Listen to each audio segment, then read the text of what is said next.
fait, l'idée c'est de parler vite fait porter des pistes, des réflexions, plutôt que qu'on puisse discuter ensemble tous pendant qu'on mange, qu'on boit, qu'on danse. C'est plus agréable, parce que face à cette réalité politique au Brésil aujourd'hui, il faut aussi prendre un peu certaines choses à la légère. Le petit moment de légèreté qu'on a, il faut en profiter. Mais j'aimerais bien commencer en fait par les ressemblances qu'il y a au scénario politique aujourd'hui et le coup d'État de 64. Bon, d'abord, le caractère conspirationniste des élites politiques brésiliennes, ça c'est pas un élément nouveau, ça caractérise même toute l'histoire républicaine brésilienne, cette capacité à conspirer derrière les palais sur le futur du pays. Ça c'est une caractéristique majeure de la vie politique brésilienne institutionnelle. Ça n'a pas changé de 1950, comme les films viennent de raconter, l'essai des coups d'État envers Vargas, et jusqu'à aujourd'hui, ça ne change pas. Les rôles aussi des médias dans cette mouvance conspirationniste, c'est là aussi on voit très bien par des articles de journaux et par les témoignages de l'ancien ministre du Travail que les médias ont joué un rôle majeur dans le déclenchement de la crise et dans le déclenchement du coup d'État. Ça reste visible aujourd'hui de la même façon. Même la presse française tombe parfois dans ces mêmes... joue les rôles sans les savoir, en les sachant, je ne sais pas. Même la presse française joue ces rôles là-dessus. L'article du Monde, ces dernières semaines, nous a montré. Le pseudo mea culpa qu'ils ont fait jusqu'après aussi, ce n'était pas vraiment mea culpa très bien écrit. Mais bon, bref, on ne va pas creuser là-dessus. Cependant, je pense que c'est nécessaire aussi d'établir des différences qui sont centrales entre les processus de 60 et 64 et ce qu'on vit aujourd'hui. Bon, d'abord, il y a une différence par rapport à la temporalité du putsch, la temporalité du coup d'État. On a vu dans les films, c'est déjà, comment on va dire, en consensus chez des historiens qui travaillent sur la période. Ces coups d'État, il naît déjà aux années 50 au Brésil, le coup d'État de 64, il naît aux années 50. Il a empêché, dans un premier moment, par Vargas, au prix de sa vie. Donc Vargas se suicide pour éviter les coups d'État. Il dit « je sors de la vie pour entrer dans l'histoire ». Donc pour empêcher les envies conspirationnistes et putschistes, il bloque les coups d'État en se tuant.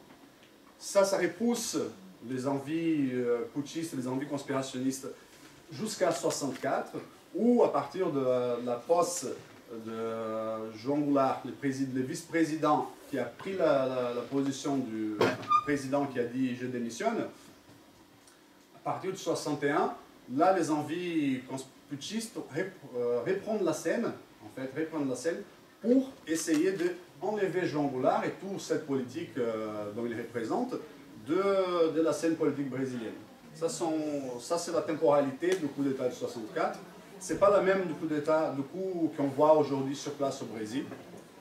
D'abord, parce qu'on ne peut pas parler d'envie putschiste et des coups plutôt clairs jusqu'à la deuxième élection de Dilma. C'est à partir de 2014 que l'opposition au Parti des travailleurs, l'opposition au gouvernement représenté par Lula d'abord et Dilma, va acquérir un caractère clairement putschiste. C'est qu'à partir de 2014-2015, ça va commencer et ça va se jouer dans un espace de temps mais vraiment très court. Donc en 2-3 ans, des premières demandes d'impeachment, de destitution de la présidente qui ont été prises à la légère. Bon, ça c'est l'opposition qui fait son jeu pour essayer d'affaiblir les partis des travailleurs en visant les élections de 2018, juste pour les rendre plus fragiles pour les élections de 2018. Là, dans un espace de 1 an et demi, on a vu que tout le contexte change considérablement, ce qui permet, en fait, aujourd'hui, on ne va pas dire à 100% joué, parce qu'il faut toujours dire, le Brésil, ce n'est pas un pays pour les non-initiés, c'est un pays assez complexe. Les choses se passent, mais très vite, du jour au lendemain, de nouvelles choses peuvent apparaître et changer complètement la donne. Donc on ne peut pas dire, bon, Dilma va sortir, va être destituée.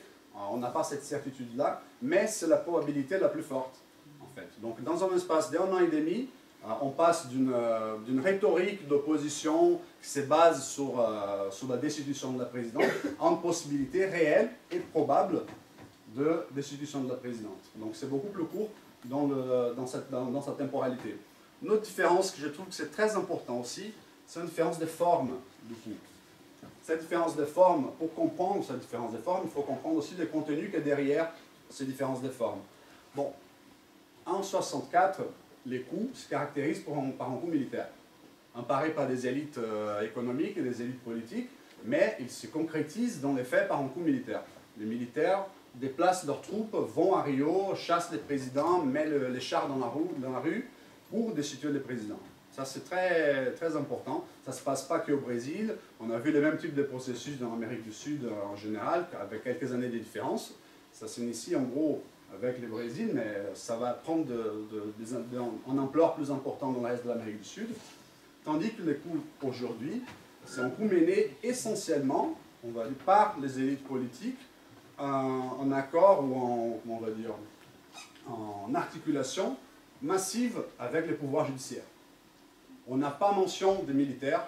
Les militaires disent, nous, on ne va pas s'en mêler, ce n'est pas nos oignons, ce n'est pas à nous de s'en mêler à cette affaire.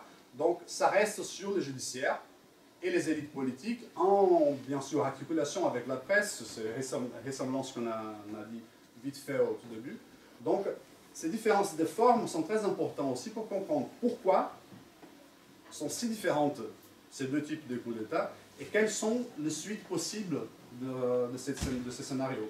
Bon, les différences de forme, pour moi, au moins, c'est un peu l'hypothèse que je pense en ce moment, en sachant que juger les périodes contemporaines, les jours à jour, c'est beaucoup plus compliqué. Le travail d'un historien, dans ses points de vue, est beaucoup plus simple, parce que les choses sont déjà passées.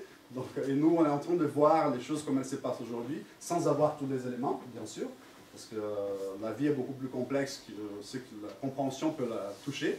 Mais bon, en 64, le gouvernement João Goulart est poussé vers des réformes structurelles très importantes, ce qui n'est pas le cas du gouvernement PT Dilma. Dilma et Lula ont constitué un gouvernement basé sur un front politique qui connectait d'un côté les travailleurs les plus en bas de la hiérarchie sociale brésilienne, tout en gardant le poids et la présence, la même dominance des secteurs de l'élite économique brésilienne.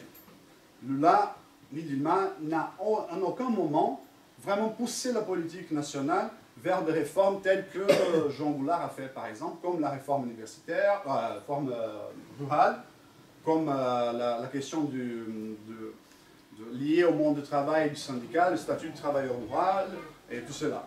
Ce qu'on voit aujourd'hui, c'est plutôt un gouvernement qui essaye de jongler avec, d'une part, sa base électorale caractérisée par cette population plus pauvre dans l'hierarchie sociale, tout en gardant les gains des capitaux nationalisés au Brésil. Donc ça, c'est une différence majeure qui aussi explique pourquoi sont les militaires qui vont prendre la main en 64, je pense, et aujourd'hui, ça se passe plutôt dans une autre sphère de l'institutionnalité comme le judiciaire, comme le Parlement. Notre différence de contenu qui explique cette question de forme, les témoignages montrent bien, selon le sondage d'IBOP fait 15 jours avant le coup en 64, la popularité du président João Goulart n'était pas vraiment en question si on regardait la totalité des électeurs brésiliens, avec 47% de possibilités d'intention de vote 15 jours avant son coup d'État, tandis qu'aujourd'hui, on voit très bien que Dilma a chuté dans le sondage d'une façon incroyable, sans précédent. Et donc, même les populations qui sont la base électorale de Dilma, sur qui elle s'est basée pour gagner les élections en 2014, aujourd'hui, ne sont pas pour la continuation de son gouvernement. Selon le sondage de Datafolha, sorti le 18 mars, la grosse majorité de la population brésilienne veut en fait que le gouvernement Dilma s'en va. La question, c'est les raisons pour lesquelles. Aujourd'hui, si on en décortique, on en décline cette population qui veut la fin du gouvernement Dilma, on voit qu'entre les plus aisés, l'excuse centrale pour la destitution, c'est la question de la corruption. La corruption érigée en tant que mode de cette procédure de destitution. Tandis que quand on regarde la base électorale du Parti des travailleurs, donc c'est 25%, 30% de la population plus en bas dans les hiérarchies sociales. La question, ce n'est pas la corruption la plus importante, la plus prenante, mais les chômages et les questions liées aux services basiques au Brésil, comme la santé et comme l'éducation.